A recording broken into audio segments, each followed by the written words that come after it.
নমস্কার বন্ধুরা, আপনাদের সকলকে স্বাগত তনুশ্রী কিচেনে। আজকে আমি এখানে বানিয়ে দেখাবো ডিম তড়কা। এটা কিন্তু রুটি, রুমাল রুটি সবকিছুর সাথে খুব ভালো লাগে। এখানে আমি নিয়ে নিয়েছি মিক্স তড়কা ডাল। আপনারা চাইলে কিন্তু শুধু নর্মাল যে তড়কা ডাল পাওয়া যায় ওটাও নিতে পারেন। এটাকে 3 ঘন্টা ভিজিয়ে রাখতে হবে। ভিজিয়ে রাখলে একটু নরম হয়ে আসবে। এখানে আমি 3 ঘন্টা ভিজিয়ে নেওয়ার পরে এবার এটা প্রেসার কুকারে দিয়ে দিচ্ছি। এটা একটু সিটি দিয়ে নিতে হবে। তার জন্য সামান্য একটু নুন আর একটু হলুদ দিয়ে আমি একেবারে এটাকে সেদ্ধ করে নেব। 3টে সিটি দিয়ে এটা কিন্তু নামিয়ে নেব। এখানে আমি আগে থেকেই রসুন, কাঁচা লঙ্কা, পেঁয়াজ আর টমেটো কেটে রেখেছি। এটা যেহেতু আমি ডিম তড়কা বানাবো, তার জন্য আমি এখানে নিয়ে নিলাম 2টো ডিম। আর এই 2টো ডিমকে ফাটিয়ে নিয়ে আমি একটু নুন দিয়ে ভালো মতন ফেটিয়ে নেব।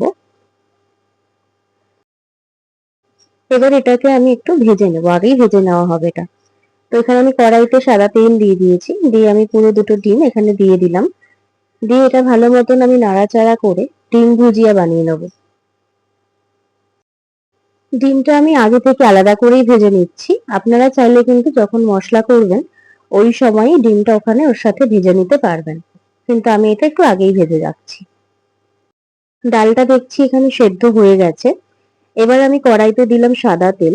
সাদা তেলে আমি কেটে রাখা রসুন আর কাঁচা লঙ্কাটা আগে দিয়ে নিচ্ছি।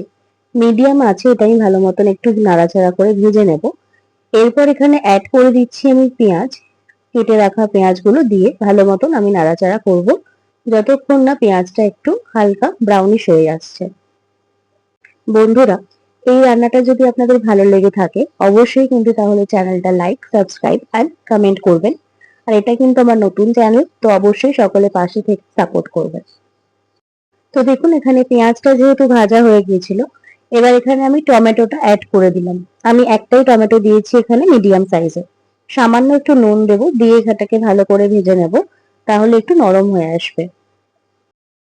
এবার এটা ভাজা হয়ে এসেছে, এখানে আমি অ্যাড করে দিচ্ছি 1 টেবিল চামচ আদা বাটা।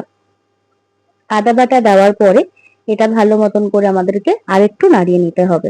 সামান্য একটু নাড়াচাড়া করে মশলাটা কষিয়ে নিচ্ছি। এবার এখানে আমি অ্যাড করলাম হলুদ গুঁড়ো, শুকনো লঙ্কার গুঁড়ো, নুন আর স্বাদ মতন একটু চিনি।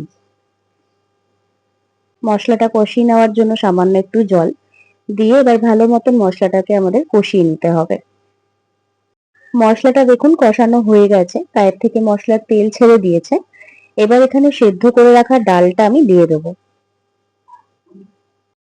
ডালটা দিয়ে ভালো করে নেড়ে চেড়ে মশলাটা একেবারে মিক্স করে নিলাম ডালের সাথে। এবার এখানে আমি অ্যাড করে দিচ্ছি ভেজে রাখা ডিমগুলো। ডিমগুলো তড়কার সাথে ভালো মতো মিশিয়ে নিলাম। এবার এখানে আমি অ্যাড করে দিচ্ছি তড়কা মশলা। তড়কা মশলাটা আমি এখানে সানরাইজের ইউজ করেছি। তড়কা মশলাটা অ্যাড করে ভালো মতো মিক্স করে দিতে হবে। এই মশলাটা দিলে কিন্তু তড়কার স্বাদ আরো দ্বিগুণ হয়ে আসে। ডিম তড়কা কিন্তু আমার প্রায় বানানো হয়ে এসেছে, কিন্তু যেটা একদম লাস্টে আমরা দেব সেটা হচ্ছে একটু ঘি। 1 চামচ ঘি দিতে হবে। ঘি বা আপনারা চাইলে কিন্তু বাটার ইউজ করতে পারেন। আর সাথে দিলাম একটু কাসুরি মেথি। তড়কা মানে কাসুরি মেথি আমাদের অ্যাড করতে হবে। তো দেখুন এখানে কিন্তু আমাদের ডিম তড়কা রেডি হয়ে গেছে একদম। এটা কিন্তু সাদা রুমালি রুটি বা হাতে বানানো রুটি দিয়েও আপনারা ভীষণ ভালো খাবেন। তো আজকে যদি ভিডিওটা বা রেসিপিটা আপনাদের ভালো লেগে থাকে অবশ্যই কিন্তু লাইক, কমেন্ট এন্ড সাবস্ক্রাইব করবেন। সকলে সুস্থ থাকবেন।